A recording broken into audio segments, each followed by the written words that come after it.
नई न्यूज से मैं नाजिम शेख एक ताज़ा खबर के साथ फिर हाजिर हुआ हूं। जैसा कि हम सभी जानते हैं, आने वाली 25 तारीख से मुस्लिम धर्म का एक सबसे बड़ा त्योहार यानी रमजानुल मुबारक शुरू होने वाला है। इस रमजानुल मुबारक में अपने घर में रहते हुए, लॉकडाउन का पालन करते हुए किस तरह से की जाए इबादत। कोरोना महामारी के वजह से जो लॉकडाउन लागू किया गया है, उसको देखते हुए इस माह मुबारक में अपने घर पे रहते हुए किस तरह से इबादत की जाए, आइए पूरी बातचीत जानेंगे पद्मश्री मौलाना अब्दुल करीम पारिक साहब के छोटे बेटे अब्दुल मजीद पारिक साहब से। डियर व्यूअर्स, सलाम्स, नमस्कार, सत श्री अकाल, गुड मॉर्निंग। आज मेरे सामने पद्म भूषण मौलाना अब्दुल करीम पारिक के सबसे छोटे बेटे माजिद पारिक बैठे हैं। आइए उनसे आज के कोरोना वायरस के हालात में रमजान के बारे में बातचीत करते हैं। सर, मैं आपसे सवाल करना चाहूंगी कि सामने रमजान का महीना आने वाला है। इस पूरे महीने में तरावी की नमाज पढ़ी जाती है, इसकी स्पिरिट और मान्यता क्या है? सबसे पहले तो बेटा हम तरावी की नमाज को समझें। ये एक नमाज है जो प्रोफेट मोहम्मद सल्लल्लाहु अलैहि वसल्लम ने फर्ज नमाजों के अलावा रमजान की रातों में एडिशनल पढ़ी, और उसमें भी जब क्राउड ज्यादा हो गया तो उन्होंने इस तरावी की नमाज को घर में पढ़ी।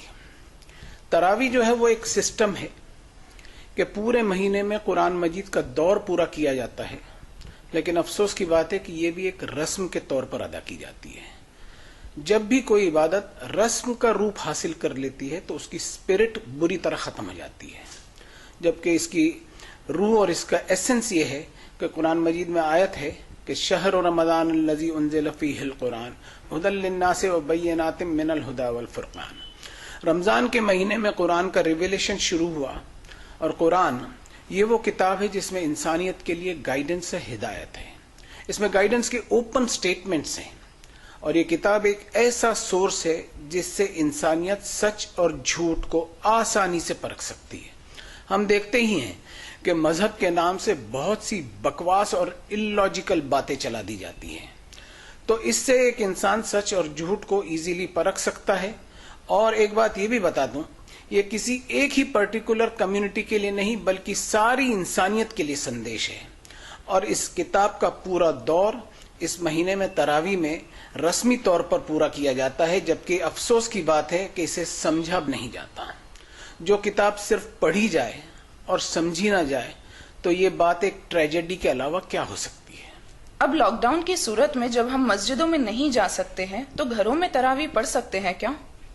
देखिए, इस तरह के इमरजेंसी वाले हालात में मैं as a student of holy Quran आयत नंबर 87 ऑफ चैप्टर 10 का आपको हवाला देता हूं कि संसार के मालिक ने हमें क्या गाइडेंस दिया है। वजालू बुयूतकुम क़िबलतम वक़ीमुस्सलात वबश्शिरिल मुमिनीन। अपने घरों से किबले के काम लो, अपने घरों में इबादत कायम करो, अपने घरों में प्रेयर्स इस्टेब्लिश करो। अब मैं आपको प्रोफेट मोहम्मद की एक हदीस भी बता दूं जिसमें कहा गया है कि समाज के प्रति इंसानों का किरदार ऐसा होना चाहिए कि उसकी वजह से किसी को कोई तकलीफ ना हो। वो ये कि जुमे की नमाज या कोई भी सोशल गैदरिंग हो, उसमें प्याज खाकर नहीं जाना चाहिए, इसलिए कि प्याज की बदबू से किसी को कोई तकलीफ या परेशानी ना पहुंचे। जब प्याज खाकर जाने से मना किया गया तो कोरोना वायरस जैसी घातक बीमारी को फैलने से बचाव के लिए मस्जिदों में और सोशल गैदरिंग्स को अवॉइड करना बिल्कुल जरूरी बनता है।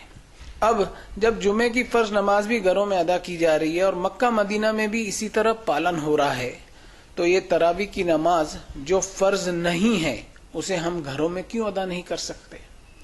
और संसार के मालिक ने हर इंसान से एक जिम्मेदारी वाला किरदार चाहा है, और प्रोफेट मोहम्मद सल्लल्लाहु अलैहि वसल्लम ने भी इसी की शिक्षा दी है। तो हम जिम्मेदार नागरिक होने का परिचय दें और अपने घरों में ही सारी नमाजें अदा करते हुए सरकारी आदेशों का पालन करें। हम घर में किस तरह तरावी पढ़ सकते हैं जबकि हर घर में तो हाफिज कुरान नहीं होता?